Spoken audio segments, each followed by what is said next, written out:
1.5% की बढ़ोतरी होकर के OROP 3 तक आते आते 23,667 रुपए बढ़ोतरी होगी। 2,991 का डिफरेंस बेसिक पेंशन में, और आज के डेट का 50% डीए लगाएंगे, डीआर लगाएंगे तो 4,487 रुपए का बढ़ोतरी जरूर मिलेगा दोस्तों। अब 984 और जुलाई 2023 वाले पेंशन पर 1.5% लगेगा, और जुलाई 2024 से यानी कि OROP 3 का रेट आपका 20,284। नमस्कार, वंदे मातरम दोस्तों, स्वागत है आप सबका सैनिक पाठशाला में।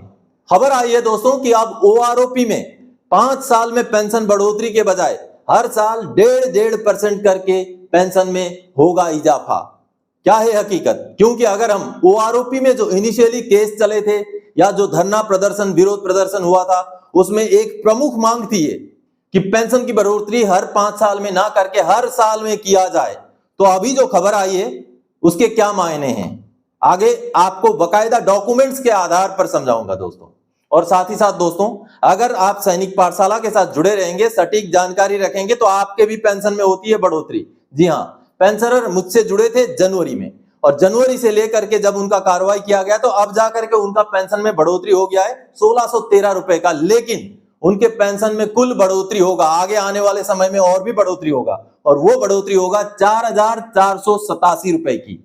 जी हाँ, आगे पेंशन स्लिप, पीपीओ सब कुछ दिखा करके आपको समझाऊंगा दोस्तों। मैं जून 2022 में आरटी रिकॉर्ड से पेंशन आउट होके आया था। मैं एक क्लर्क होने के नाते मैं रिकॉर्ड ऑफिस में पोस्टेड था, और मेरा मैक्सिमम टेन्योर रिकॉर्ड ऑफिस का ही है। तो जून 2022 में मैं वहीं से रिटायर होके आया। उसके बाद मैंने जुलाई 2022 से सैनिक पाठशाला की शुरुआत की दोस्तों, और जुलाई 2022 से लेके अभी तक मेरा जो मोटो रहा है यही रहा है, मेरा उद्देश्य यही रहा है कि आपको सटीक जानकारी दूं, ताकि जानकारी के अभाव से आपको नुकसान ना हो। और जानकारी, सटीक जानकारी, फ्री ऑफ कॉस्ट जानकारी।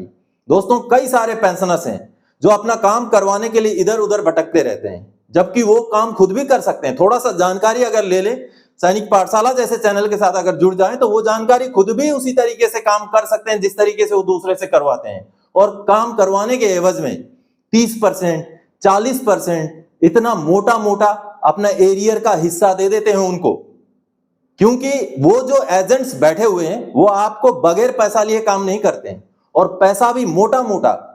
किसी को 5 लाख का एरियर मिल गया, 2 लाख रुपए उनसे ले लिए, ऐसे भी एग्जाम्पल्स हैं। तो आप रहिए सावधान, जानकारी रखिए, खुद का काम खुद कीजिए। और सैनिक पाठशाला की शुरुआत के बाद दोस्तों अभी तक लगभग 2 साल में बहुत सारे ऐसे पेंशनर्स हैं, पेंशनर्स के बच्चे हैं, जिन्होंने खुद अपना काम किया। सैनिक पाठशाला के साथ जुड़ने के बाद खुद जानकारियां ली, मेरे गाइडलाइन में आगे बढ़े, और उनको लाखों रुपए का एरियर मिला फ्री ऑफ कॉस्ट, बिना कोई पैसा खर्चा किए। तो इसलिए आप भी जानकार बनिए, सैनिक पाठशाला के साथ जुड़िए, वीडियोस देखिए, और वीडियोस को लाइक कीजिए, शेयर कीजिए दोस्तों, और चैनल को सब्सक्राइब भी जरूर कीजिए, ताकि यहां दिए गए जानकारियां आपको तुरंत ही मिल सके। चलिए आगे बढ़ते हैं। जैसे आप यहां पर देख पा रहे हैं बोर्ड में, सबसे पहले मैं आपको समझाऊंगा, एक पेंशनर को पीसीडीए ने पेंशन दिया 23,750, अब कर दिया 24,825, लेकिन सैनिक पाठशाला का वादा है दिलाएंगे 26,741।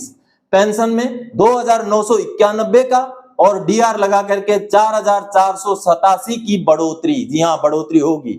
सबसे पहले तो उनको बढ़ोतरी हो चुकी है। उनका पेंशन पहले 23,750 मिल रहा था, जो अब 24,825 हो चुका है। सबसे पहले आपको मैं पेंशन स्लिप दिखाना चाहूंगा। ये सामने जो पेंशन स्लिप देख पा रहे हैं, जनवरी 2024 महीने का पेंशन स्लिप है, हवलदार हरे राम सिंह जी का। अब इनका पेंशन आप देखिए 23,750 रुपए उनको बेसिक पेंशन मिल रहा था। ये जनवरी की बात है दोस्तों। उसके बाद उनको, वो मेरे संपर्क में आने के बाद मैंने उनको जो समझाया, जो उन्होंने कार्रवाई किया, उसके बाद उनका पीपीओ निकला है। अब दोस्तों ये पेंशन स्लिप आपने देखा, उसके बाद मैं आपको दिखाना चाहूंगा उनके साथ जो मेरे व्हाट्सएप में चैटिंग हुआ था। ये चैटिंग का आप डिटेल्स देखिए।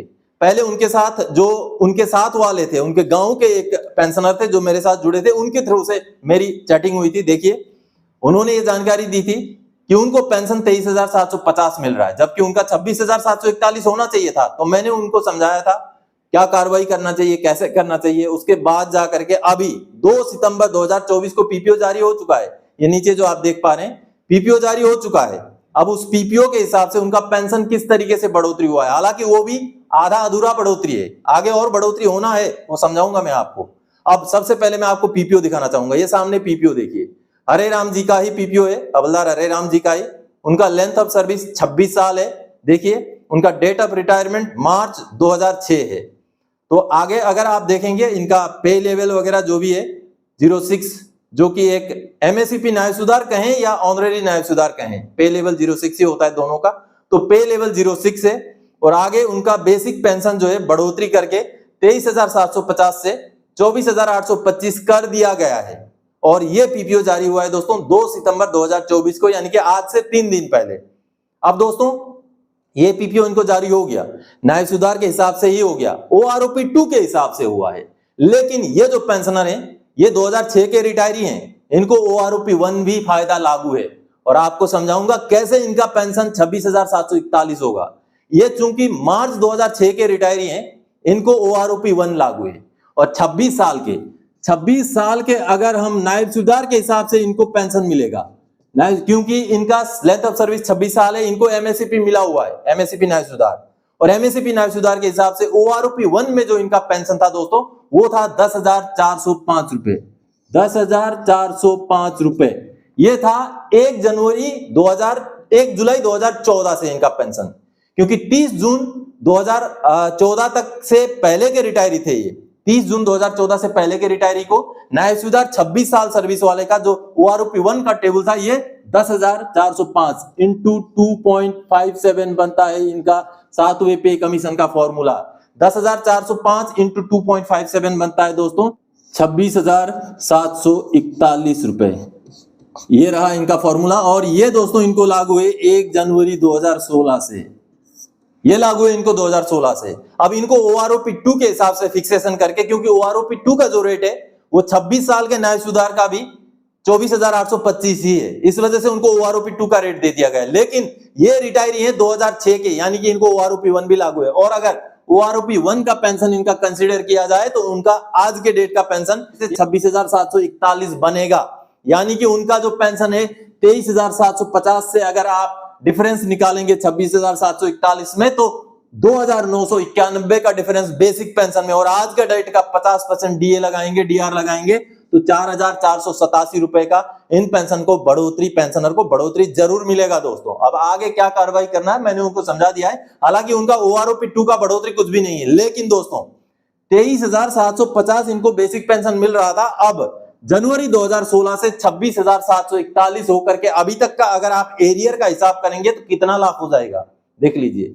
तो बहुत पेंशनर ऐसे हैं जिनको जानकारी ना होने की वजह से, कार्रवाई कैसे क्या करना है वो पता ना होने की वजह से इस तरीके से पेंशन में घाटा हो रहा है। और जिनको थोड़ा बहुत पता होता है वो चले जाएंगे किसी और के एजेंट के थ्रू से काम करवाने के लिए, और अपना जो हैवी जो वो आएगा, एरियर आएगा, उसमें से एक मोटा हिस्सा 30% 40% तक उनको कमीशन दे बैठेंगे।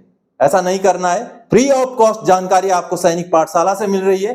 सैनिक पाठशाला के साथ जुड़िए और आप अपना पैसा खुद हासिल कीजिए फ्री ऑफ कॉस्ट, बगैर कोई खर्चा किए हुए। चलिए इनको इनका हक जरूर मिलेगा दोस्तों, जो मैं दिला के छोड़ूंगा। चलिए आगे बढ़ते हैं अगली जानकारी की ओर। जैसे कि जानकारी निकली है दोस्तों कि अब 5 साल में एक बार पेंशन बढ़ोतरी का ओआरओपी में झमेला खत्म होकर के 1.5% के हिसाब से हर साल का बढ़ोतरी हुआ करेगा। सोशल मीडिया में भी ये जानकारी फैल रही है और साथ ही साथ कुछ मीडिया में भी, इलेक्ट्रॉनिक मीडिया में भी ये जानकारी सामने आई थी। ये जो कुछ पेपर के क्लिप्स वगैरह मैं आपको दिखा रहा हूं, जो इलेक्ट्रॉनिक पेपर है उनके क्लिप्स आप यहां पर देखिए, जिसमें ये खबर चली थी और इसके ऊपर कई सारे वीडियोस भी बन गए। तो मुझे भी पेंशनर के सवाल आए कि सर पेंशनर को अब इंक्रीमेंट कितना मिलेगा हर साल, क्या 1.5% करके इंक्रीमेंट मिलेगा, क्योंकि सर्विंग वालों को 3% मिलता है। तो ऐसे सवाल आए थे, तो उसका जवाब देना मेरा कर्तव्य बनता था। तो चलिए मैं आपको समझाऊंगा कि क्या है मसला। अब आई खबर, ओआरओपी में 5 साल में एक बार पेंशन बढ़ोतरी का झमेला खत्म, हर साल 1.5% की बढ़ोतरी, यानी कि आपका बेसिक पेंशन में 1.5% की बढ़ोतरी होगी, ऐसी खबर फैल रही है। तो चलिए इसके हिसाब से क्या होने वाला है पहले वो समझाऊंगा, उसके बाद इसका लिंक ओआरओपी का जो माननीय सुप्रीम कोर्ट में केस चला था उसके साथ भी है, वो भी समझाऊंगा आपको। अगर मैं सिपाही की बात करूं तो आज के डेट में 18,807 रुपए आपको बेसिक पेंशन ये बनाए जुलाई 2019 में। तो अगर इस पॉइंट की बात करें, हर साल 1.5% बढ़ोतरी की बात करें, तो आपका बेसिक पेंशन जुलाई 2020 में बन जाएगा 19,090 रुपए। उसमें बढ़ोतरी होगी दोस्तों 283 रुपए का, जो कि इसका 1.5% होता है। तो उसी हिसाब से आगे इस पे 1.5% लगेगा और जुलाई 2021 से आपका पेंशन 19,377, आगे इस पे 1.5% लगेगा और जुलाई 2022 से आपका पेंशन 19,688 रुपए, और आगे इस पर 1.5% लगेगा और जुलाई 2023 से 19,984, और जुलाई 2023 वाले पेंशन पर 1.5% लगेगा और जुलाई 2024 से यानी कि OROP 3 का रेट आपका 20,284, ऐसे समझाया गया है, ऐसे बताया गया है। उसी हिसाब से किसी का बेसिक पेंशन अगर 21,782 है तो उसी हिसाब से 1.5% की बढ़ोतरी होकर के OROP 3 तक आते आते 23,667 रुपए बढ़ोतरी होगी, ऐसे बताया गया है। तो क्या ये हकीकत है, क्या ये सच्चाई है? क्योंकि दोस्तों इनिशियली OROP के ऊपर ये मांग जरूर उठी थी कि हर साल पेंशन की बढ़ोतरी हो, ना कि हर 5 साल में। तो इसके ऊपर माननीय सुप्रीम कोर्ट में सुनवाई हुई थी, माननीय सुप्रीम कोर्ट ने इसका क्या जजमेंट दिया है वो भी आपको दिखाऊंगा अगले पॉइंट में। OROP में हर साल बढ़ोतरी पर देखें सुप्रीम कोर्ट का आदेश क्या है। जी हां दोस्तों, माननीय सुप्रीम कोर्ट में 2016 से जो केस चला था उस केस में माननीय सुप्रीम कोर्ट ने 16 मार्च 2022 को अपना जजमेंट दिया था। जी हां, उस पर भी इसका जिक्र था।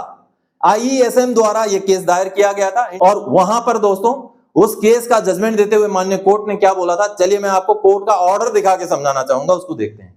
दोस्तों OROP को लेकर के 2016 से माननीय सुप्रीम कोर्ट में जो केस चला था, OROP की सभी बिंदुओं को लेकर के ये उसी केस का माननीय सुप्रीम कोर्ट से आया हुआ जजमेंट का कॉपी है और ये है दोस्तों 16 मार्च 2022 का जजमेंट। अब इस जजमेंट में माननीय कोर्ट ने सभी बातों को छानबीन करते हुए OROP को सही पाया था। दोस्तों इसमें जो पक्षकार हैं इंडियन एक्स सर्विसमैन मूवमेंट, उनकी तरफ से इस दलील को भी रखी गई थी कि हर साल पेंशन का रिवीजन होना चाहिए। उसके ऊपर गवर्नमेंट का भी पक्ष सुना गया था और माननीय कोर्ट ने उस बिंदु के ऊपर, उस विषय के ऊपर क्या जजमेंट दिया था, क्या अपना कमेंट पास किया था, वो आज मैं आपको इस माननीय कोर्ट के जजमेंट में दिखाऊंगा। दोस्तों इसका अगर हम पैराग्राफ नंबर 12 के 22 में चलना पड़ेगा हमें, ये देखिए 12 नंबर पैराग्राफ यहां से शुरू हो जाता है, तो इसका जो 22 नंबर पॉइंट है वहां पर यह बात लिखी गई है कि जो पॉइंट है वो क्या रखा गया था। ये देखिए यहां पर आपको दिखाई देगा, ये देखिए ये 22 नंबर पॉइंट में क्या रखा गया था, if the respondent can calculate the enhancement of pension for every 5 years there is no reason that it can be done every year. यानी कि अगर हर 5 साल में हमें बढ़ोतरी दी जा सकती है तो हर साल भी बढ़ोतरी दी जा सकती है, यानी कि 5 साल के बजाय हर साल बढ़ोतरी देने का प्रावधान रखा जाए। ये रखा गया था पॉइंट जो इंडियन एक्स सर्विसमैन मूवमेंट की तरफ से। अब दोस्तों इसके ऊपर सरकारी पक्ष का कहना क्या था, वो अगला पैराग्राफ में 13 नंबर पैराग्राफ के 4 नंबर पॉइंट में आपको दिखेगा। ये रहा 13 नंबर पैराग्राफ के, ये देखिए 4 नंबर पॉइंट में सरकारी पक्ष का कहना क्या था। The OROP scheme envisages revision of pension once in 5 years, unlikely civilian pension scheme which are revised once in 10 years. The plea of the petitioners to provide automatic adjustment cannot be exceeded to as it is impossible to implement। यानी कि सरकारी पक्ष का कहना था कि OROP में defence pensioner का जो पेंशन है वो हर 5 साल में रिवाइज कर दिया जाएगा, जबकि ये काम सिविलियंस के लिए हर 10 साल में होता है। तो ऑटोमेटिक जो हर एक साल में ऑटोमेटिक जो रिवीजन करने का जो प्रावधान है इसको इंप्लीमेंट करना, इसको लागू करना इम्पॉसिबल है, पॉसिबल ही नहीं है, इस तरीके से सरकारी पक्ष द्वारा कहा गया था। अब चलिए ये रहा सरकारी पक्ष और IESM द्वारा दिए गए पॉइंट। अब इसके ऊपर माननीय कोर्ट ने क्या टिप्पणी दी थी वो मैं आपको दिखाना चाहूंगा, जो कि पैराग्राफ नंबर 37 में है। दोस्तों ये रहा 37 नंबर पैराग्राफ, जिसमें पीरियडिक रिवीजन एवरी 5 years, इस वाले पॉइंट के ऊपर माननीय कोर्ट ने क्या डिसीजन दिया था ये आपको समझाना चाहूंगा। इसका अगला पेज में ये पूरा डिसीजन है, ये वाला, ये 37 नंबर पैराग्राफ का ये लास्ट वाला सेंटेंस अगर हम समझेंगे तो इसमें लिखा हुआ है, The decision of the central government to revise the pension every 5 years cannot be held to violate the precepts underlying Article 14। दोस्तों आर्टिकल 14 जो होता है वो इक्वलिटी के ऊपर है कि सभी का समान अधिकार के ऊपर है। तो जो 5 साल में पेंशन रिवीजन कहीं भी आर्टिकल 14 को वायलेट नहीं करता है। इसका मतलब माननीय कोर्ट ने अपने जजमेंट के इस लाइन से ये क्लियर कर दिया कि जो 5-5 साल में रिवीजन दिया गया है वही सही है। उसके अलावा हर एक साल करने वाला जो प्रपोजल है, जैसे सरकार ने खारिज किया उसी तरीके से माननीय कोर्ट ने भी सरकार का ही पक्ष लिया है इस सेंटेंस के द्वारा और कहा है कि ये आर्टिकल 14 का वायोलेशन नहीं है। इसलिए जो 5-5 साल में रिवीजन दिया गया है या दिया जा रहा है वही कंटिन्यू रहेगा। इस तरीके का माननीय कोर्ट का इस सेंटेंस से आशय बनता है दोस्तों। तो आप सबने देखा दोस्तों, माननीय कोर्ट का कहना है कि 5-5 साल में पेंशन बढ़ोतरी दे करके, हर एक साल में पेंशन की बढ़ोतरी ना दे करके सरकार ने समानता के अधिकार को कहीं भी चोट नहीं पहुंचाया है। यह आर्टिकल 14 को कहीं भी वायोलेट नहीं करता है। तो इसका मतलब यह बनता है कि हर साल की बढ़ोतरी नहीं देंगे, नहीं दिया जा सकता, यह कहा गया है। तो जब माननीय सुप्रीम कोर्ट ने आदेश दे दिया था, तो जो ये खबरें आ रही हैं, ये कहीं ना कहीं निराधार खबरें हैं, इनका कोई मतलब नहीं बनता है। ओआरओपी हर 5 साल के हिसाब से ही आएगा, और जिस तरीके से गवर्नमेंट लाएगी, आगे जब भी लाए, बहुत जल्दी वैसे टेबल जारी हो जाएंगे, तो जब भी लाए 5 साल के हिसाब से ही उसी फॉर्मूले के आधार पर मैक्सिमम और मिनिमम का एवरेज निकाल करके हमें ओआरओपी मिला करेगा, क्योंकि इसके ऊपर हर साल बढ़ोतरी का कोई भी अपडेट ऑफिशियल सोर्सेज से नहीं आया है दोस्तों। तो दोस्तों, आज के इस वीडियो में इन्हीं जानकारियों के साथ आया था। आगे और कोई जानकारीदायक आपसे सरोकार रखने वाला विषय लेके मैं फिर से हाजिर हो जाऊंगा। तब तक के लिए जय हिंद दोस्तों।